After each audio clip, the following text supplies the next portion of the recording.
Restaurant స్టైల్లో chilli ఎగ్ను ఇంట్లోనే ఎలా చేసుకోవాలో ఈ వీడియోలో చూపిస్తున్నాను. ఇది స్టార్టర్గా అయినా, ఫ్రైడ్ రైస్ నూడిల్స్తో పాటు సైడ్ డిష్గా అయినా చాలా బాగుంటుంది. ఎగ్తో చేసే రెసిపీస్ను ఇష్టపడే వాళ్ళకి ఇది ఖచ్చితంగా నచ్చుతుంది. Welcome to Vantalammi. నేను మోనిక. మీరు గనక ఈ ఛానల్ను మొదటిసారిగా చూస్తున్నట్లయితే తప్పకుండా సబ్స్క్రైబ్ చేసుకోండి.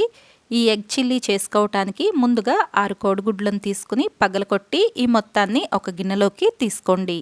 దీనిలో కొద్దిగా ఉప్పు, 1/2 స్పూన్ మిరియాల పొడి వేసుకుని ఈ మొత్తాన్ని బాగా కలిసేలాగా కలుపుకోవాలి.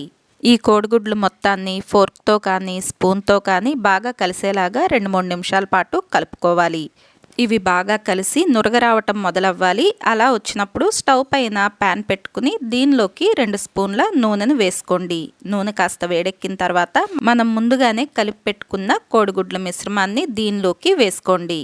ఈ మొత్తాన్ని కూడా ఒకేసారి వేసుకోవాలి. ఆమ్లెట్కి ఎలా వేసుకుంటామో అలా వేసుకుని అడుగున కాస్త గట్టిపట్టం మొదలైనప్పుడు గరిటెతో వీడియోలో చూపిస్తున్నట్లుగా ఈ మొత్తాన్ని ఒక పక్కకు తీసుకుంటూ ఉండాలి. ఇలా కోడిగుడ్డు మిశ్రమం ఉడికేంత వరకు కూడా చేసుకుంటూ ఉండాలి. మనం స్క్రాంబుల్డ్ ఎగ్స్ చేసుకుంటాం కదా, అదే పద్ధతిలో చేసుకోండి. వేసుకున్న కోడిగుడ్ల మిశ్రమం మొత్తం ఉడికేంత వరకు ఇలానే చేసుకోవాలి. మంటను మీడియం ఫ్లేమ్లో పెట్టుకుని చేసుకోండి. 2 నిమిషాల్లో మనకిది తయారైపోతుంది. ఇలా చేసుకునేటప్పుడు కోడిగుడ్డు ఎక్కడా మరీ పెద్ద పెద్ద ముక్కలుగా లేకుండా చూసుకుంటూ నిదానంగా కాస్త చిన్న ముక్కలుగా చేసుకుని ఈ మొత్తాన్ని ఒక గిన్నెలోకి తీసుకుని పక్కన పెట్టేసుకోవాలి. వీటిల్ని మరీ ఎక్కువసేపు వేయించుకోవద్దు. తర్వాత ప్యాన్లోకి 1 స్పూన్ నూనె వేసుకుని 4 వెల్లుల్లి, 1 అంగుళం అల్లం, 2 పచ్చిమిర్చి సన్నటి తరుగును దీనిలోకి వేసుకోవాలి. మంటను మీడియం ఫ్లేమ్లో పెట్టుకుని 6 నిమిషం పాటు ఈ మొత్తాన్ని వేయించుకోవాలి. ఇది బాగా వేగాల్సిన అవసరం లేదు. తర్వాత దీనిలోకి పెద్ద ముక్కలుగా కోసి పెట్టుకున్న ఉల్లిపాయను వేసుకోవాలి. ఉల్లిపాయ వచ్చేసి పెద్దదైతే 1, చిన్నవైతే 2 తీసుకోండి. ఇలా ఉల్లిపాయ ముక్కలు వేసుకున్నాయి ఒకసారి కలుపుకున్న తర్వాత పెద్దగా కోసి పెట్టుకున్న 1 క్యాప్సికం ముక్కలను దీనిలోకి వేసుకోండి. ఈ మొత్తాన్ని కలిసేలాగా కలుపుకోండి. 1 నిమిషం పాటు అవసరమైనప్పుడల్లా మధ్య మధ్యలో కలుపుకుంటూ ఈ ఉల్లిపాయ క్యాప్సికం ముక్కలను కాస్త వేగనివ్వాలి. నిమిషం తర్వాత దీనిలోకి రుచికి తగినంత ఉప్పును వేసుకోండి. నేను ఇక్కడ 1/2 స్పూన్ ఉప్పు వేసుకుంటున్నాను. కోడిగుడ్లలో కూడా మనం ఉప్పును వేసుకుందాం కాబట్టి చూసి వేసుకోవాలి. 1 స్పూన్ మిరియాల పొడి, 1 స్పూన్ కాశ్మీరీ కారం వేసుకుని ఈ మొత్తాన్ని బాగా కలిసేలాగా కలుపుకోండి. ఇలా కలుపుకున్న తర్వాత 1 చిన్న spoon Schezwan paste, 1 spoon soya sauce, 2 స్పూన్ల టొమాటో కెచప్ను దీనిలోకి వేసుకోవాలి.